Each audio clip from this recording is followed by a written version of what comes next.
is Ryan Miller, and for the past 15 years, I've helped hundreds of people to raise millions of dollars for their funds and for their startups. If you're serious about raising money, launching your business, or taking your life to the next level, this show will give you the answers so that you too can enjoy your pursuit of making billions. Let's get into it. You've heard of Peter Thiel, you've heard of Elon Musk, and you've likely heard about the PayPal mafia. My next guest is also a pioneer in the FinTech space as well, and he's about to drop some wisdom on how to grow a team, protect your assets, and how to accomplish more with less effort. Let's get into it. Hey, welcome to another episode of Making Billions. I'm your host, Ryan Miller, and today I have my dear friend, Chase Harmer. Chase is the founder of multiple startups. One of his last exits from a company he built to a $500 million exit in just a few years. He's now the founder of his latest crowdfunding platform called Wishes.inc. So what this means is Chase is about to walk us through a masterclass on starting, growing, and structuring a corporation that knows how to win and win big. So Chase, welcome to the show, man. Hey, man, great to be here. You know, I'm all about the making billions. I got the B on my arm, and now I'm going B 2.0. So ready. I love it, man. That's awesome. There you go. That's a super fan, but also just an extraordinary person, man. We've gotten to know each other a little bit offline, and I am so impressed with the things that you've done, Chase. But before we get into all of that juicy stuff, you're going to want to hang in near the end when Chase opens up some of the cheat codes about what he's learned about growing and starting businesses, raising capital, and doing all of these things. He's going to give you some of his most helpful tips that helps you to fast track. But before we get into that, maybe you can help me, Chase. How did you even get into this industry, and how did you become an expert entrepreneur? People are either entrepreneurs or they're not. It's a gene that like you can't work for someone else. It's kind of like, that's how it works. And I got into the credit card processing business when I was 19 years old. I fell into that business, had a track scholarship, dropped out, started in that business. And right from the beginning, I was always doing pretty well. I started running a guy's office when I was young. 3 months later, I saw how much money he was making, and I quit the next day and started my own company, doing the same thing. I borrowed $3,000 from my mom. I came back to my mom for another $5,000. I was like, this is not enough, but I turned that into a company that did about $26 million a year. And then I realized I was like big in the hotel space, but I realized that I needed to start building technology and value in the ecosystem. And I couldn't just be a sales commodity product because in the payment processing world, it's steady income streams like insurance, like we were talking about, but it can be thin margins. And if you're only working on margins and you're not offering value, it's hard to compete in today's environment. And I knew that back in 2014 because Stripe was coming on the scene. Stripe was making a huge impact. But you look at their platform, it's so easy to connect. It's kind of like Amazon. You go to Amazon, so easy. You don't realize until later that you're overpaying for everything, but that's the value, right? Because it's easy, you don't care. So I was like, if I could create more value, then I can create more revenue, and people won't really care about the price as much. I had not built any technology before. I had no idea what I was doing, but I had done pretty well in the payment space, and so I kind of leveraged my own money to start building something that looked like technology. And, it was sturdy enough where, people were interested, and I was able to raise some dollars, and that ended up being a thing, but I made an exit from that company. It was acquired in 2022. I started another company in 2022, right? So that, and to make charitable donations transparent. I think, we have some pretty cool initiatives, but everything that I was doing, building technology, payments technology back before this new venture really kind of taught me how to do this the right way. And we've built great product, and I'm super, super excited to take it to market. Awesome, man. And the stuff that Chase was talking about when he went to his mom for $3,000, came back for another $5,000. But what that is a strategy in fundraising. And so very often we call that, it's more of a joke, but it still is somewhat serious. Is one of the best places that a lot of entrepreneurs, whether you're launching a company, your own investment fund, or whatever it might be, if you're raising capital, the best place to start is a place we call Triple F. It stands for Friends, Family, and Fools. And, or as I like to say, everybody that sits at your table at Thanksgiving. So either way, these are all people. And so often you can go to friends and family and some off people. And when I say fools, it's more of a joke. It just means people that'll just give you cash and not do any homework. Not that they need to, because we run clean deals, but at the end of the day, they're like, sure, you got a cool name, or I'll give you $10,000. And so you're like, well, maybe you do your due diligence, just like anything we talk about on the show. And so Chase goes, natural place is go to friends and family, and just, you do that friends and family round.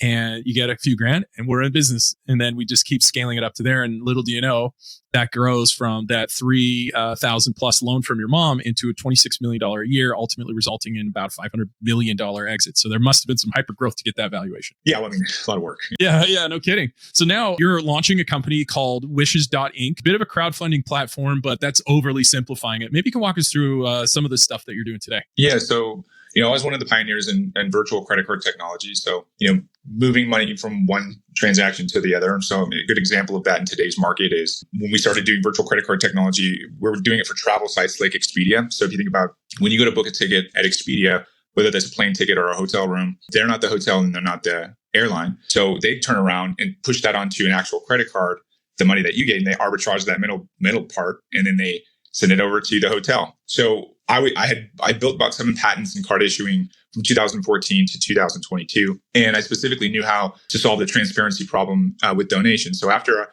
I left my last company, I started donating to charities more often. And I just realized that you never understand what happens to the money after you deliver it. And most crowdfunding platforms, you don't get, all crowdfunding platforms, none of them give tax deductibility. So none of them offer tax deductibility. None of them can actually tell you where the money goes. And there's no platform out there that can actually deliver money quickly. Like, so Facebook, as an example, is probably the largest, charitable giving platform on the market by, proxy, just because they have so many people there, but they don't deliver those funds for 3 months. And then, so when you donate to a campaign, those people that are, they're raising the money for, they're not actually seeing dollars for, 90 days. And then the same on Instagram's 45 days. GoFundMe, which is obviously the 800-pound gorilla next to Facebook, is 10 days, but after 10 days, they have no idea what happens to the money. So we saw a huge gap in the market where we could deliver spectacular returns for our investors by building a whole entire ecosystem with retailers, our card issuing platform, and FinTech technology with a nonprofit partner. So we can deliver on all those things and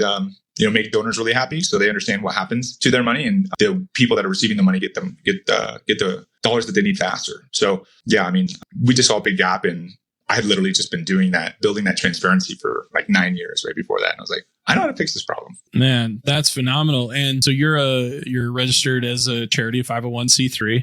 Well, yeah, we have a FinTech, and then we have a 501c3, two separate boards, two separate. Yeah. So we keep those church and state, but donations for social good causes go through our charitable, our 501c3.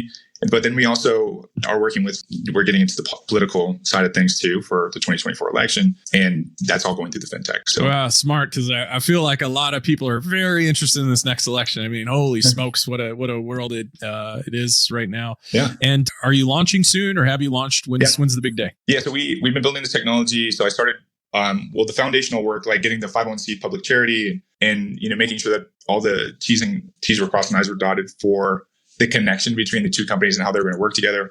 That took some time. We started building the tech in June 2022. So it's been about 15 months. We've gone through 10 months of compliance with Crossover Bank, Pathward Bank, and then we just signed a brand partnership with MasterCard. Man, good for you. That is awesome. One of the things I've used these, and I know other people that have also used this. Pretty popular is these platforms like GoFundMe, and I know like you can do stuff on Facebook and stuff as well. For those who are starting a business or an investment fund, because we got both, which is also a business, but we've got people from all sides of finance and finance and investing on making billions. This is where we come together. And so moving money on a FinTech app, I know one of the biggest challenges, this is just in banking in general, is it's a very complex system and it takes a very long time. You mentioned earlier about friction, like using Amazon and how easy things are, right? Like if you got an Amazon Echo or something, you can literally yell, order me hot sauce in the air and it shows up at your door. Like talk about reducing friction. Using some of these, one of the things is, especially if it's political or there's some kind of humanitarian thing, usually people need them really quick. Right. And, maybe you can walk me through a little bit about how your platform works and how it compares to some of the competitors. Because before you say that though, one of the things, and when you're building a business or an investment fund and you got to issue your investment thesis, you're trying to differentiate yourself a little bit. So you don't necessarily even have to be different. You can, but you can be better. But either way, or you don't have to be better, you can just be different. Either one works for investors. What have you found to be as far as reducing friction as it compares to your other app in, say, closing time, getting money, moving that forward? And our platform, because we move money through the card rails and we can actually see both sides of the transaction. We can validate the front side, validate the back side. We can validate category specific donations. So we can deliver funds in 24 hours anywhere. So you look at the Maui fires, it's hard to get out to areas like that, but there's people on the ground, and we're going to have ambassadors at disaster and crisis zones like that. And we'll have people, we can issue them to the Apple Google Wallet, or we have a connected shopping portal. So talk about convenience, right? So think about like Amazon, except with like 5,000 stores, right? So Amazon's one of our partners on the retail side. So when people donate to a story, first of all, if you're a wisher, let's just start with that side. So you're a wisher, you set up a story, you say, hey, I need help with getting groceries for my family. We don't have any food, right? You can specifically, as a donor, see that story, donate to the grocery category, and then we issue a card so that which goes to her in within 24 hours, and she can spend that money inside of our portal right from her wherever she is through Instacart or Kroger's or Safeway. She can get that groceries, but that card can only be utilized for groceries. And that's all inside of our app. So when you go to it, we have it kind of designated into 4 different big categories: services, life essentials, health, and emergency. And those 4 categories have a bunch of subcategories. The subcategories are, like the pets, the ride share, gasoline, hotel, airfare, all those things. So donors can specifically donate to whatever exactly they want, the people are asking for.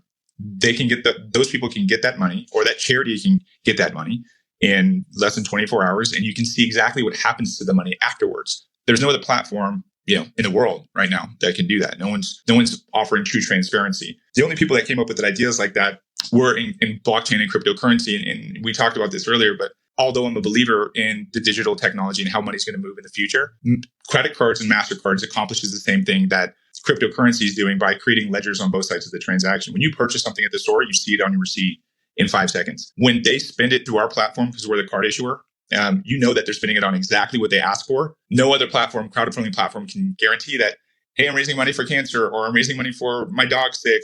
No one can guarantee that they're actually spending that money on what they're asking for, because it's all being done through the banking rails. And the banking rails, it goes into a black box. And on the other side of the black box, that's why you see stuff on the news all the time with platforms like GoFundMe. They call them Go Fraud Me. I mean, they're huge, but they're the only platform in town, right? And that's really where the opportunity is. We don't have to be GoFundMe. We just have to take a big enough piece of their business where we matter, and we can get a valuation that will allow us to make an exit. Thank you for sharing that. You mentioned that you have a turnaround of 24 hours. Do you know what GoFundMe is? 10 days. Okay. And what about the Meta, Instagram, Facebook's? Oh yeah. Facebook's 90 days, and then Instagram's 45 days. So you talked about, now I can see where you're coming from. So you talked about reducing friction, differentiation. Folks, this is what you do. And so this is why Chase is an experienced entrepreneur. So he understands the elements that he needs to hit.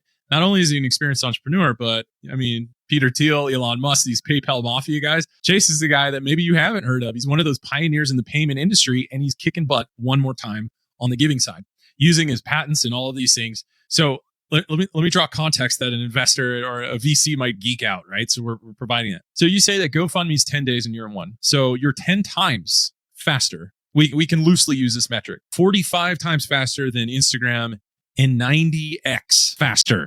But the most important thing is not only that, but because of the fact that we built this convenience and this transparency, it allows us to make 14 times the amount of money. So we're making 14 cents on the dollar, where they're making less than a penny. Yeah. So more profitable, faster delivery to the end user, meaning money, right? Where's my money is probably a thing that a lot of these companies I can't believe you said Facebook was 90 days. 90 days, they pay quarterly. Yeah. Holy smoke. So imagine, like you mentioned, Hawaii. Yeah, sir, we'll help you in 90 days. They're like, dude, I need it now. I don't have groceries. Yeah, maybe they make exceptions for events like that. But but for any normal, giving campaign, that's the kind of time frames that they're looking at. So, we also fill a big hole for big players like that, we could become pretty interesting too once we start scaling. Phenomenal work, brother. That is impressive, man. So you're able to issue those. And do you have any rewards or anything like that attached to your product? Yeah, one of the things that we didn't talk about was donors can actually earn the cashback categories because it's category specific. So think about it.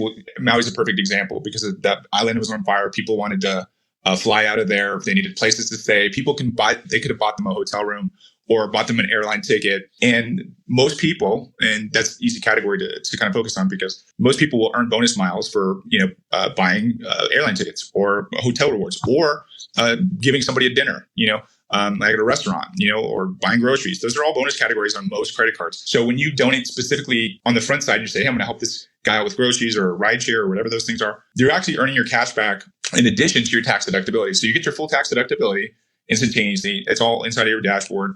And then you also earn your cash back from your own credit card. And if you're an ambassador inside of our program, which we have kind of levels to the game and do different things, and you donate more and do these things, certain things, you actually earn an additional 1% cash back from our platform in addition to whatever cash back you're earning from the bonus categories that you're supporting. Perfect. Wow. So the reason why I'm bringing this up is not that this is an infomercial, folks, but what I'm talking about is bringing up these different things he understood how his competitors sent money and found there was a gap, that there was too long. So Chase has been obsessed with solving a particular problem. And then he understands the clients and understands, hey, bonus miles are kind of things that are important. Oh, and by the way, investing in my company, we're super profitable as well. You see the difference? So from the eyes of a VC, when you hear a founder say all these things, it's like, we smoke our competitors, we make more money, we understand what our clients want, and we offer that as well. And then you're just like, shut up, take my money, right? So I'm not soliciting an investment or anything like that. Yeah. So, but it's just, we want to illustrate through Chase that the principles that exist is saying, when you're standing in front of an investor, be ready to say, how does your product work? How does it compare, or your offer, whatever it is, how does it compare to other of your competitors? Don't ever say I don't have competition. At least have an answer to say, well, the closest competitor, we're a bit of a blue ocean. I've heard that our closest competitors, if you really want to stretch it, could be this person. But at the end of the day, we feel like there is no competition. It's okay to say that as long as you understand who your closest competitors are and the value proposition, and be able to explain it very, very well. So thank you for that, Chase. As we move on from all of this experience, man, all of these things that you've been able to do, you've done some amazing stuff throughout your career. Wonder if you could explain maybe 2 or 3 things that you found that if you could tell your younger self some of this your old sage wisdom that you have now, what would you tell your younger self as far as some helpful information? The way that you presented it to me, said, hey, well, if you had 3 things to tell your son, like what were the 3 important things that you would, leave with them? And I think number one, I think technology is the future, right? So we have the future is kind of really built around people that are innovating and trying to change the world. And most people like me, we're kind of like, we're a little mad, So I think we don't necessarily know all the things, but we're ready to go out there and try to tackle them and, do it full force. When I did that with my first company, I made tons of mistakes. So what I would leave them with is, because I know he's a lot like me, is how to, structure, your first engineering team, which ones are the most important. So that way he knows how to get a product potentially to market and it's not a complete disaster. Because, it took me a lot of money to figure that out and a lot of pain, and I know that eventually he's going to be doing that. So, when we dig into the details, just kind of backtracking, like how this all went wrong for me in the beginning, like I had no idea what I was doing, but I was just willing to risk it all. So I threw $200,000 at a company, some guys in India, because they said they were engineers. I really had no idea what that even meant at that time. I just knew that I didn't know what it was. And I knew that I needed them to build whatever I was trying to do. 6-7 months later, 200 grand down the toilet, I had nothing, right? And so I really was starting from scratch all over again. And I think for me, I realized I was like, wow, this is going to be really expensive. And, then the next guy I hired was, I'm a sales guy. So he knows how to talk the talk, but I didn't even really know what the talk was. And I think, I hired the wrong guy. So you got to have a DevOps guy. You have to have a front end engineer. I think the first guy that you have to have is the DevOps. Just so like when you build a business, we talk about structure and process. If you don't have that structure and process, you're done. Same thing with a good foundation. You can't build a house on twigs. You know what I mean? So the DevOps guy, he builds the foundation for the house. And then that's kind of the bricks, And then after that, you have your front end guy, but you also have your back end guy. That's going to the back end guy kind of builds on top of the DevOps. And then the front end guy comes on the top of the back end guy to kind of finish the house. Outside of that, you got your UX stuff. But I think really, really important. And one of the things that I went really wrong, 2 things. Number one, I can't talk to engineers because I have no idea what I'm talking about. And when I'm passionate about something, I scare engineers. So I think, you need someone that can break you down and actually make you understandable to them. They're like a different species, and I think I wish I knew how to do that. I just can't. But you need someone that can break you down well enough where even in the bad days, they're still not going to want to run in a hole and hide. They want to work with you and make this thing happen. And the last thing is, the last guy in that puzzle is the guy that's going to be doing all the documentation. Because I can tell you from experience, when you build a huge mountain and there's no documentation and something gets lost inside of the cracks, it's almost impossible to find out where the problem is. So you got to break things down to, and this goes into the next one is really you have to go slow to go fast. And, going right into that is I was thinking we're going too slow. we need more people. We need more spaghetti. This is what we need. More spaghetti equals more problems. I didn't realize until later that if I had to just even cut the team down, got better to more talented people, the right people in the right places, it would have gone a million times faster and been a lot less painful than I made it, for sure. Awesome. So working more and hiring more doesn't necessarily mean you're getting more. So that was one of your tips, was go slow to go fast. But working smart and hiring the best does equal getting more. That's from my experience as well. So I am very well known for this thing is I typically play the long game. I guess that is what investing actually is. But also I'm patient. I can wait for the right person. I don't want to wait. You know, like you said, I blew away $200,000 hiring people that said they do it and I didn't know. Okay, that obviously lesson learned, right? So hiring more and working more wasn't necessarily helping you to get more. But when you work smarter and hired the best, then things really took a turn for better for you. And so, and then it's hindsight. You know? Yeah, exactly. At that point, it's almost too late because, you know, you're in a disaster zone. You got to like figure out how to just rescue yourself. Oh, yeah, you know, we've been there. Like, you know, yeah, man.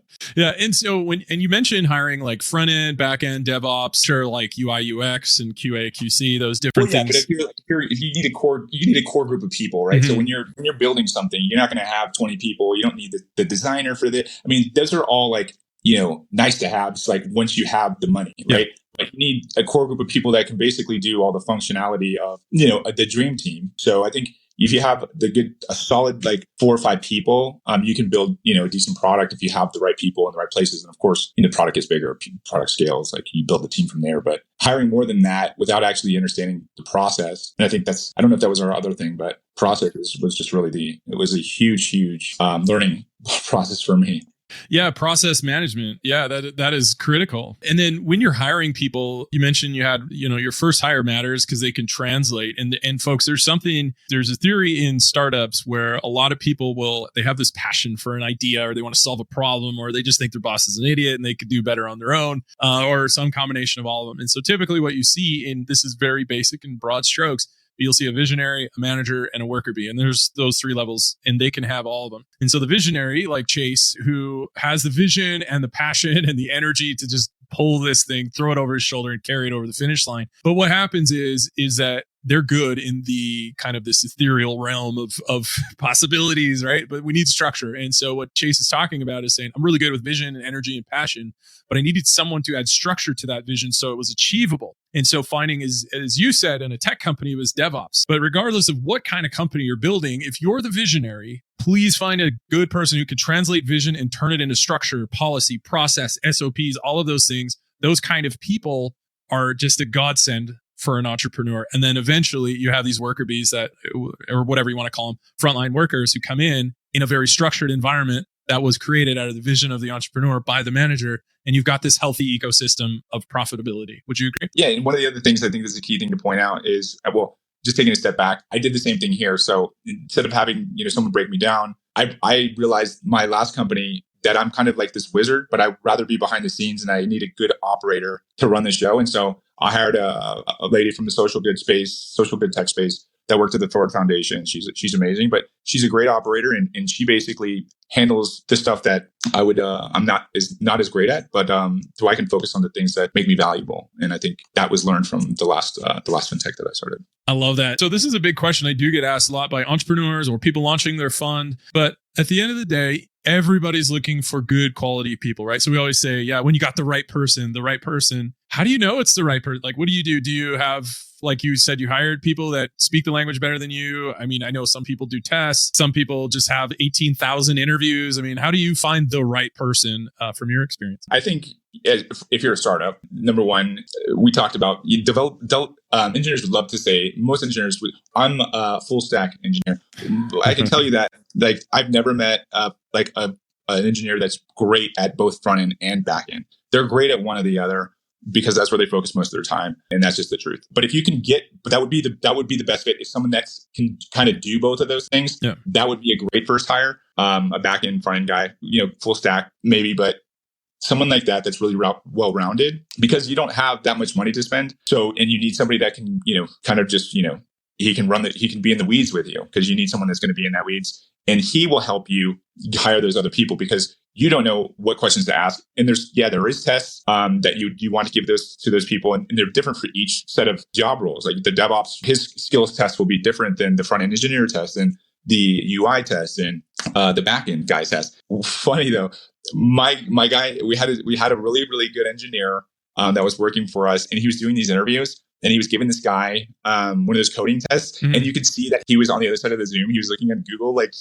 doing it. It's funny. So you also got to like take that into consideration. And just because he was like this smart, he was kind of smart for doing that. At the same time, he's definitely not going to be behind the scenes, like in the weeds, doing the things. And you really need somebody that's sharp, because having someone average or below average, because you're paying them less. I don't want to use India as an example, but you can get guys super cheap over there, but the quality is also not that great. Now, that doesn't mean that all of them are bad, but definitely there's a lot of them that aren't great, and people would rather just do it cheaply, but you're wasting time. You know what I mean? It's a waste of time. Time is the worst thing to waste, because there's someone right behind you that's trying to build what you're doing, and they have better people than you. So, but yeah, I don't know anything about that. What I do know is I make them do those things. The guys that I'm with that are doing those hirings, I trust their judgment. And I know that I don't know enough to know if I'm right or wrong, because it would be more of a character test than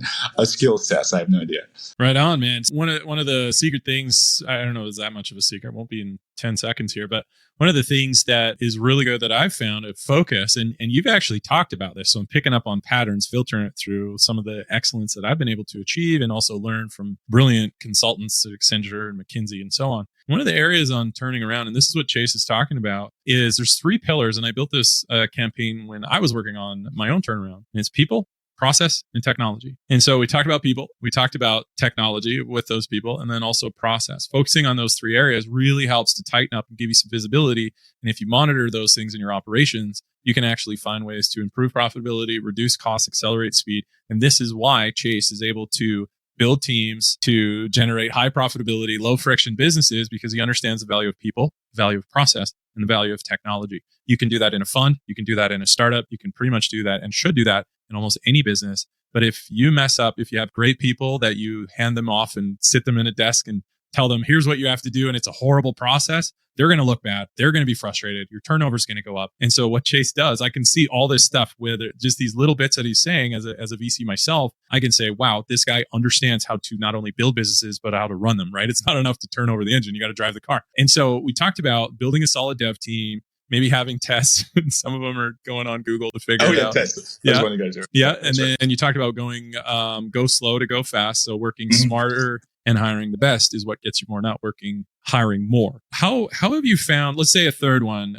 Here's one that we hear a lot. So you start a company, it actually works. Your share value is going up. You see a lot of these things. And so your shares in this company are quite valuable. This is anybody in any kind of firm or startup or fund. You have shares. You have LLCs. There's LLCs. I mean, how do trusts and LLCs or just protecting it, because you've built a significant amount of wealth as an entrepreneur or a fund manager or whatever it is. What do you do with your holdings and that wealth that you collect? And how do you protect that? Yeah. And I think it's something that anyone can do, and you can do it with very little money, just by simply putting it in a trust. And when people put it in a trust and they put it in, your name trust, that's not exactly the right way to do it, because you're doing it to protect yourself, and you make your assets invisible, if you will, and they're insulated inside of theirs. And there's a level of protection if it's not in your name, if it's in some random name like a boat or a dog or whatever. And there's ways to do it if you wanted to spend more money, where you can make it pretty bulletproof and put layers in there to the point where it's almost impossible to find any of the assets that you have. Simply doing those types of things, because you never know what happens in life. You have kids, there's a sleepover, some kid slips and falls in your backyard. They know that you have money. You thought you were friends. Now you realize you're not. And that kind of stuff happens all the time. And when you're not protected, you leave yourself vulnerable. And I think, no matter how little money you have now, or if you have a lot of money, then certainly it's worth your while to do this before something happens, because when it happens, it's too late. At that point, you would be looking like you're hiding assets. But if you do it before anything happens, and nothing happens, great, But if there is a chance, as you grow your business, as you become more of a target, things happen in life, that you potentially are risking all the hard work that you've put into for something you can't control. That's brilliant. So trust, and sometimes trust on LLCs or whatever it is. I think what Chase is saying is you need to make sure that you protect yourself, that as you grow in success, that sometimes that puts a target on your back. That's not always a bad target. It just becomes you're either famous or infamous. But either way, you're just saying like, I need to navigate without dealing with a lot of problems. I was talking to my wife today and I said, look, every decade in my life has different things. And right now in my 40s, it's all about minimizing the amount of just BS that happens in your life and all these things that come. Is just saying like, my job now is to minimize that. And so one of those ways is asset protection, which Chase, you fully know. So before we wrap things up, is there anything else that you would like our fans around the world to know? Anything at all? Yeah, no, thank you for, first of all, for having me on the show. It was a lot of fun. We're super excited about what we built here. We know what we're doing. We built a great product, and I think it'll change the world of charitable giving, and doing good to make good is something that, I think everyone can kind of get behind. We're raising money. So obviously if people wanted to get in touch with me or potentially interested in what we're doing, you can certainly reach out to me at chase@wishes.inc. And if you would like to get on the wait list to join the platform so you can see how cool it is for yourself, go to launch.wishes.inc and you can give us your information, and we'll keep you in touch all the way until we go live at the end of September. Awesome. Perfect. So as we wrap things up, just to synthesize everything that Chase and I talked about, don't put anything in your own name. Just make sure you have those trusts and LLCs just for basic asset protection, or as I so poetically put, minimize the BS in your life. The other thing is build a solid dev team, or just a solid team in general. Chase talked about make sure that your first hire on whatever kind of team that you're building is someone who can help you interview and kind of get through the noise and right to the signal as far as those. And then finally, go slow to go fast. Working more and hiring more doesn't mean you're getting more, but working smart and hiring the best does help you to get more. You do these things, and you too will be well on your way in your pursuit of making billions.